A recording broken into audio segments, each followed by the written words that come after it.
Hello everybody and welcome to another video. My face is a little bit obscured by the tree there. Hello everybody, welcome to another video. This is going to be a bit of a weird kind of a mix video, kind of a half build guide, sort of a bit half-assed for the Elementalist, but also a video about cool items you can find in PvE that are probably just handy to have in your inventory. It's been something I've wanted to look at for quite a while. You may have seen some odd items as you've been playing the game and thought, oh, that's kind of useful, but how useful really is it? Or just weird consumables from karma vendors, and I'd noticed a lot of them as I'd been playing the game and been always thought, what are the really useful versions of these and what can really I make much use out of? And recently I've just been thinking it would be very cool to have a section of my inventory dedicated to those kinds of items, like a utility belt, but not for engineers kind of thing. And today I went around with my guild just looking for all of these, and we had a bit of a look online at different ones that people have found, and yeah, I think I've got some cool items to show off. You've probably seen some of them before, like the Ash Legion's spy kit isn't going to be a new one, but certainly I found some new ones. You may have also heard of the Ogre pet whistles, which is what this lovely hyena here is coming from, but you might not have heard of like the Embers. So I wanted to do a video. I was a little bit torn on this actually, because it's the kind of thing I think some of these items probably deserve a little bit of a nerf. If I put in a video out of them, then it might just be begging for it and we might see it coming. But hey, anyway, let's enjoy it while we can. So yeah, these are just going to be like utility belt kind of items, and I'll show you how I'm using them now on my Elementalist, because I got a little bit inspired to make a kind of a summoner build for my Elementalist, which just has a crap ton of minions, as you can see, that just run around and destroy stuff. I'm here in Mount Maelstrom, by the way, because it's no reason in particular, it's just a vaguely high level area and I need to kill breeze riders for my Slayer achievements, which I've been spending a long time doing, just FYI, and they're actually kind of fun, so if you guys want something to do, then that's probably something good anyway. But yeah, okay, so here we can see this is my inventory, and at the top I've got an invisible bag. My inventory, the way I space it out probably isn't ideal. I've got tons of fractal relics and stuff and just crap bogging down this one area here. I've got my armor in an invisible box at the bottom, but at the top here I've got another invisible bag. Could be bigger, that I'm going to just try and have the things that I'll be accessing most of the time. So that includes things like food, such as these peach pies, which I made because I was just maxing out cooking, tuning crystals, again, because I was maxing out artificing, but also weapons, different weapons. As you can see here, there's a full selection of every single Elementalist weapon, except for the ones that I've got equipped. As you can see here, I've got a scepter, which will filter here. One thing that really annoys me about the inventory is when I swap my weapons around, they always end up in the top when I wanted them in the bottom. So I've got those there, but I've also got how many are there? There's 1, 2, 3, 4, 6 items here. 7 if you include this potion as well, which really doesn't come into the scope of this video. But 7 items here, which are generally quite useful. There might be more as well, and if you do know some, then let me know. And if there are so many more that I've missed, then we might even be able to do another little bit of a look. But these are just items that you can get, consumables from running around PvE that are handy. And I'll show you guys where to get them and what exactly they do. So we'll just work our way across. The first one's Scale Venom. And the description here just says Scale Venom, 10 minutes, and that might not be very descriptive to you, especially if you've never played a thief, but you can activate this and it will put Scale Venom on your active effect. It doesn't override a consumable or a maintenance like these, as you can see here, any kinds of maintenance. Why do I always say maintenance just because it's a wrench? It doesn't override any of your nourishment though, so you get to still have these and the Scale Venom as well. If you're a thief, you might understand a little bit more what this might do. Thieves have an ability called Scale Venom, which means their next 3 attacks will inflict vulnerability and weakness on their enemy, and then it will expire. And they have an ability that can do this on a 45-second cooldown. Now, you can do the same thing in PvE. If you're a thief or any other profession, you can get an effect of this that will last permanently for 10 minutes. So this won't run out when I'm using my attacks. You'll see that I've used way more than 3 attacks at this point, and the Scale Venom is still here. Instead, this is a consumable you can get, which costs only 16 copper, and it means that now I've got a low chance. It is a pretty low chance, but on crits, I have a chance to inflict vulnerability and weakness on the enemies that I fight. This is actually, it's pretty powerful, especially when you consider using it in like dungeons or fractals. If you have everyone on your team with a Scale Venom on, which is kind of a fire and forget item, you can just grab it and then just forget that it's even on there.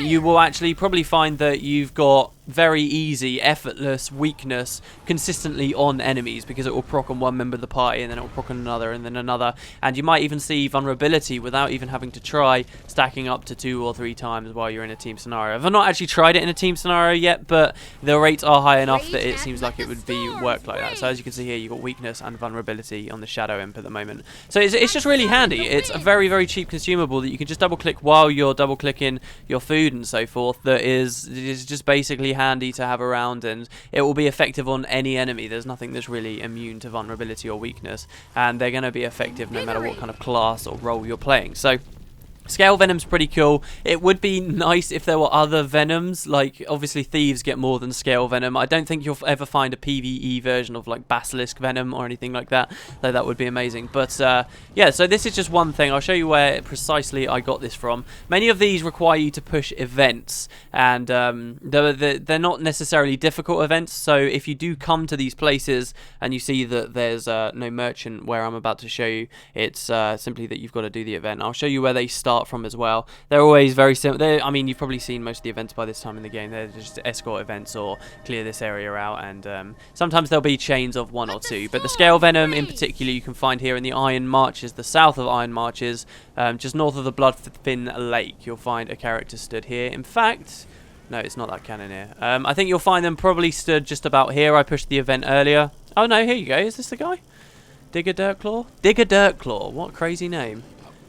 No, it's definitely not Digger Dirtclaw, but you'll find some char here. There's 2 char, and you can push the event. It begins as an escort event on the far side of... Well, my camera bugged out there a little bit. It starts on the far side of this lake, which I'll just show you now. Here you go, as you can see the character's actually here. So it's this guy Redfoot. You can speak to him, you can start the escort, and he'll push all the way through. And basically just does a little patrol across this bridge and then up, and then it ends there after a little bit of a defense. So Scale Venom's the first. It's pretty handy. It's probably one of my favorite here just because it's so easy to just double click and then forget about. Some of these other items I'll show you in a minute are kind of irritating if you want to use them in combat, though they can be effective if you want to use them in combat. So bear that in mind. The next one is a pretty famous one. I've got these ordered, by the way, with ease of use and how frequently I think I'll be using them. The next one is the Ash Legion Spy Kit. You might have seen this has been here since the betas. You double click it, you will be stealthed for 10 seconds as long as you don't move. And by move, really the game means W or S. Don't move forward or backward. You can, however, rotate from side to side. The Ash Legion kits, if you've been active playing the game, ever since they added the Jugs of Karma, you know that Karma is very easy to get. I've never popped a Jug of Karma, and I've got over 700k of it, and I've got like 50 of them in my bank. There is tons of Karma to be had in the game. These are bought not for 16 copper as the Scale Venom are, these are bought for Karma themselves, and they're pretty fantastic. These actually you don't need to have done an event for, I believe, though there are quite a few events in this area. They're from the Plains of Ashford. This is how I knew that they were there in the betas, because I specifically remember getting them in the betas, and I think you could even move around in the betas as well, actually, when you had these on. But the only condition is that you don't run forward or backwards, but there are some cool things you can do, particularly me as an elementalist or any other class with the ability to do such a thing. You can stealth yourself, and then you can wrong skill, you can lightning flash across and all kinds of things, and you'll stay stealthed. It's really useful for certain parts of the game. Some people think too useful, and this is one of the kind of main offenders that people think, oh, it's going to get nerfed at some point. I don't think it's too bad, considering that there are classes that can stealth. Is it really so bad giving it to other classes through this like peripheral means? Though I do also appreciate that some classes need to feel distinct, and if stealth is a big part of being a thief, then maybe not everyone should just have it so easy. But yeah, you can come here. I believe it's this Karma Merchant. She will sell you Ash Legion Spy Kits. Stock up. One thing I will say about this, you're going to do a lot of left clicking if you want as many items as possible, but they are all pretty cheap. So Ash Legion Spy Kits are incredible. They have amazing uses in certain places of the game. For example, the Dredge Fractal, that's a really difficult one. You're probably familiar with it if you've been playing the Fractals at all.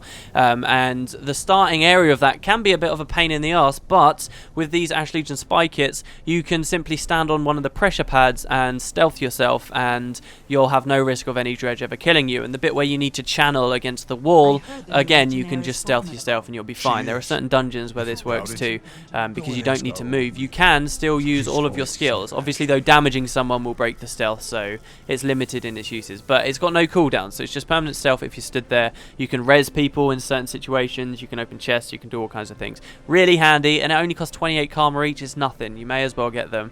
I think this is probably one of the most essential ones, just because of the amount of places you can use it in. Obviously, though, it takes a certain kind of someone to really know that these are always in your inventory, these kinds of items, and that you can double click them in dire scenarios to save your life. But Yeah, as long as you bear them in mind, then eventually I suppose it will get drilled in. At least I'm hoping it will get drilled into my head. The next one's probably, I say that this is one of the most powerful, I guess. This is my favourite, the Fire Elemental Powder. This is a summon for you. Straight up, it's an Ember that you will that will fight by your side. It will never run out. It has no expiration time on it, just like you would expect something like this. So again, I feel like that's something that might end up getting changed eventually. But it has no expiration whatsoever unless it's killed. Sometimes its AI bugs out a little bit. It does like to attack things, and sometimes it will just stand there and not go near you. But if you walk far enough away, it will snap past you. And as you can see here, it will snap back to you, sorry. As you can see here, while it's fighting, you might have noticed it did it. Yeah, here you go, you can see it here. It lays down lava fonts, not just one lava font either, but 3. And you might think, oh, well, is that really that great? It's just a bit of AoE damage. No, it's amazing. It's tons of AoE damage, and also you can combo field out of them. You won't see any combo field like markers. It won't say, oh, you're getting area might, or it won't say, oh, you're giving yourself a force field, or it won't say that your bolts are changing. But you are indeed getting the area combo. So if I blast in this right now, I give myself might. I've just given myself 3 stacks of might. So they do work as combo fields, despite the fact that the game won't like tell you that they're working as combo fields, which is a bit weird. All these items are a little bit weird. I've got to say that. It's like ArenaNet put them in and maybe didn't do much maintenance on them for a while, but they do still work fully as combo fields. There's 3 lava fonts. I mean, you've probably fought Embers before. If you ever spent a lot of time at Plinks in Ore, you know how dangerous these things can get, and they are quite dangerous indeed. One interesting little fact that I actually read from a commenter on Reddit, which I've not tried, but I think it must work, is that if you summon this in... so when you summon the Ember, its level will always be your level as you summon it, right? And just like with how pets keep up with your level and so forth. But the nice thing about this guy is he doesn't scale down in level. So if you summon him in the most difficult or highest level area of a map and then walk back into the earlier levels of the map, do you like that lovely arrow there? If you walk back into the earlier levels of the map, he won't scale down. So you'll have a really powerful guy that can just do lots and lots of damage to the enemies around you. And that's pretty handy, honestly. It can even be handy for taking out some of those more difficult group events that maybe you've tried on your own and you haven't been able to quite do it, and now the maps are looking a little bit more dead, which is a shame, but it's true for some maps. So yeah, really, really handy, and he's very nice. He's got pretty amazing skills. He's got a lot of durability too. When I talk about my specific build, I'll go into that a little bit more. But he's very cool. Really, really, really interesting. Now, a more well-known one that you've probably seen, maybe, is the Ogre Pet Whistle. This one is very similar to the Ember. The Ember, oh yeah, I've got to show you where you get it from, don't I? Okay, so we'll head on up to the Fireheart Rise. Fireheart Rise is where you get the Ember.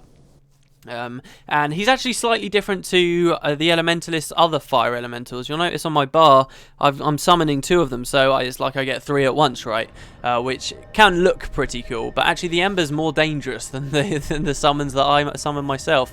If I was actually in fire magic. These guys actually, the ones that you summon as an Elementalist, won't lay down lava fonts. So the Ember actually has slightly different abilities, and in my opinion, more effective abilities, just because of these combo fields. Also, funnily enough, an Elementalist summons will die if you go in water. You'll see this guy, you'll see the air elemental and the lesser fire elemental. As I come close, they will die when they hit the water. Well, they should die when they hit the water. But it seems like they want to kill the tar elemental, which is, you know, that's fine if they really have to. Okay, do you guys want to swim out into the water with me? See, they die. But the Ember, for some reason, its animations will bug out, but the Ember doesn't actually die, and it does continue to fight and everything underwater, which is crazy. The Ogre Pet Whistle, which I'm about to show you, doesn't have such a luxury. The Ogre Pet Whistle is probably... it's worse in most regards to the Ember here. But the Embers themselves, you get them after pushing the event in this lake, which, by the way, is one of my favourite areas in the game, just because it's so recognisable to a Guild Wars 1 area, the Dragon's Gullet. But basically what you want to do is push the events here, help clean out the tar, help the char that are here. There'll be 2 in particular. A lot of these are to do with the char, and they're in the char areas, which I really quite like. I've always enjoyed the char areas more.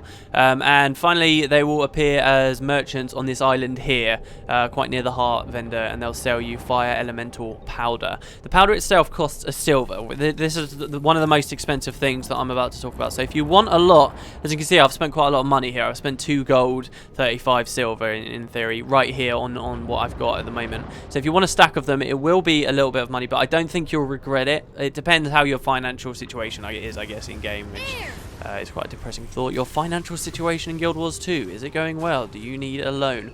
But no, if you feel like it's well, I don't think you'll regret it. I really don't with these fire elementals. And obviously you don't have to buy a full stack. You can just try it out, try 1 or 2, and see how it goes. I really do enjoy it. Just make sure you pop it when you know you're going to be in a map for a while. It won't ever expire, but if you change zones, it will. So that's kind of the one thing that you need to consider with this thing. Now, the other expensive item is the Ogre Pet Whistle, as I mentioned before.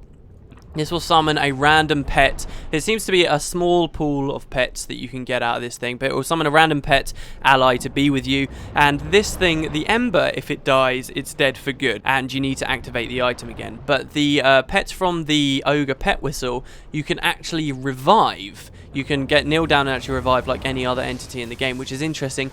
But you can only revive for the first 5 minutes. If you actually have a look at the description on the item here, it says that it will call a pet to aid you for 5 minutes. Now, if this thing never dies, if the Melandry Stalker doesn't die, it will last way longer than 5 minutes. I don't think it has a cap. It's just like the Ember. It will last and last and last. But if it dies after 5 minutes, I can no longer resurrect it. See, that's the key difference there. So it's a slight discrepancy between what the actual item is described as doing compared to its actual function. But it's a good thing. This actually is better than the description would have you believe. This you've probably heard about. Lots of people know about the Ogre Pet Whistles. And I think that's mostly because when the game first came out, you could just keep summoning more and more and more pets and have tons of them, like 15 pets, 15 ogre pets, depending, no matter what your class was. So it kind of got out there, and then ArenaNet nerfed it, and then they even went so far as to ban it from World vs. World as well. So this thing a lot of people know about. And you can get it from the north of, again, another char area, the north of the Iron Marches. There's a little ogre settlement right up here. Actually, why am I so far south? No. Come to Gladeful Run. There's an ogre settlement up here. This one does come at the end of an event, but the event doesn't recycle that quickly. So usually you'll find the merchant here. I've never actually done the event. The merchant's been here for me when I've come before, so you'll have to bear that in mind. The event starts somewhere local though, and I believe it just involves defending this small outpost. And from this person, once again, you can buy the Ogre Pet Whistles for the same price as the Embers. So really these two, if you want to pick one or the other, go for the Ember. It's more powerful, you know what you're getting each time. It can always survive underwater. Sometimes you will get a pet from the Ogre Pet Whistle that can't survive underwater, and this thing, it will just do so much more damage and take much longer to die. But that is the drawback. If the elemental power does die, then you're kind of screwed. But you can also have both. The only thing about this though is when ArenaNet nerfed the Ogre Pet Whistle, so you could only have one pet out at once, they basically made it so that some code means once you use this, if you use this first, you can't get an Ember out with you. If you want to use both together, you need to summon the Ember first before the pet, because if you summon the pet first, it won't let you summon the Ember. So bear that in mind too. Do you see what I mean about how these items are a bit weird and quirky? But yeah, those are kind of the four most powerful ones to me, the best ones that I found. There are two other kind of interesting ones, both found, actually no, not both found, but they're both in earlier level areas. The first is a Mortar Seed turret. This isn't that effective. You double click it and it will give you a bundle item that lets you choose from 3 different turrets. Now I believe Sylvari Engineers get something similar here. These are quite weak. You can summon a red one that will do damage, which doesn't do much damage at all, like really, really low damage, and it's definitely not worth it. You can summon a blue one that supposedly slows targets. It doesn't do this at all. It hasn't got that effect whatsoever. It does a bit of damage like the red one, and it has a minuscule knockback. I'm talking like 200, no, I'm talking like 20 range. Like you'll see someone take 1 step back when they've been hit by it. So the blue one is also pretty naff, pretty useless. But you can also summon a yellow one. You can only have one of these out at a time. The yellow one actually heals. The description for it on the tooltip says that it sends out projectiles. It doesn't at all. It's got about a 400 radius range around it that if you're near it, it will pulse every like 4th second or so. And that will heal you for about a very low amount of health, but again, if you were to take this into a team scenario where everyone sets down seed turrets during difficult boss encounters, again, think the fractals, think how difficult the final fight in the Colossus fractal has become right now. If you were to do that, then it's actually going to pulse out some reasonable AoE healing, and if you've got them all together and you make sure that at least the lowest member of your team stands near there, they're going to get healed up pretty quick. They really will. You can see the returns from it just from having two. If you and your friend have it, then you can really see it's quite useful. So this is another nice one. It's also a very cheap one. The seed turrets you can get from Caledon Forest, and you can get them from right at the North Farlius Thorpe waypoint. Farlius Thorpe is actually a small settlement here in Caledon Forest, and again, this one is at the end of an event. It's the end of a chain, and the merchant here, unlike the Ogre Pet Whistle guy, runs out really quickly, so you have to be quite quick after the event's over to bag all of your items. It turns out he's here right now, but Captain Bren, and these are ridiculously cheap. They're only 16 copper. Again, 16 copper seems to be like the magic number. So yeah, you can buy these two. They're quite good. The thing is, I think that these are okay if you've got a lot of people. If you don't have a lot of people, then they're kind of useless, and I don't think I'd use them in regular fights, because unlike these other items which you can just double click, say for the Ash Legion kit, you have to always have your inventory in a nice way, like out in the bottom right hand corner of your screen, so it doesn't obstruct your vision, just so that you know to have them out, and if they die then you need to get it back. It just seems like a bit of a hassle. And the same can be said for this last item here too, the Healing Seed Pod. This I'm really only got before completion. I just wanted to see how it was. This you can double click. Again, it's another bundle item. You lay it down and it will send out the tree for you. This pulses regeneration on you, which is nice, and I'm actually stood in a water field right now, so if I blast it gives me area healing. This is nice because the regeneration will last for quite a while. As you can see there, it went up to about 10 seconds from being next to it, but it's really conditional. Like, if you want to be able to use this in fights, you need to basically have your UI set up in such a way that it's not obscuring your minimap. So say maybe you put your minimap to the top corner of your screen, perhaps that would work, and then you have the inventory down here in the bottom right, and you always have that open because there's no way to like assign hotkeys to specific inventory slots, and then you can double click it just as you need it to save a friend's life, even if you can place the bundle at the same time, and then you can blast in it a bit, and you can heal a lot. This is a powerful healing field, but its function again is questionable. This is the kind of thing where if maybe you're dying, you're like screwed, and you're poisoned and you're bleeding, then perhaps you could lay that down and the regeneration might be able to help you. If you've got projectiles like a bow or something, just firing, they will just stack up tons and tons of regeneration for you. That's another kind of cool item. This one comes from Gendaran Fields this time. This is the last one, and you can get it just near the Broad Hollow waypoint. It's on that beach near where the underwater tunnel is that you can go through to get one of the point of interest while you're mapping out Gendaran Fields, if you remember the one. As soon as I'm off the loading screen, I can show you. Did I go to the right waypoint? This one's good enough, I suppose. And yeah, those are the items. The last one actually on the list here that you can see, this is just a potion of dredge slaying. I kind of wanted to take this time in this video just to remind people about the potions. The potions aren't bad, people. Really do remember them, and I'm specifically on dredge slaying because I've been doing so many fractals lately. The dredge fractal is quite the nuisance. Oh, I've already ran past the beach. The dredge fractal is a bit of a nuisance, and this is not the highest tier of potion. They are dirt cheap on the trading post. They really are, if you want the highest. But I mean, plus 9% damage versus dredge and minus 8 damage taken from them. It really does help. Again, if it's something that your entire team would be going for, and these things will help you fly through some of these. Where the hell is the beach? What am I doing? Yeah, it's over here. So these really will help you to get through a lot of the more difficult things.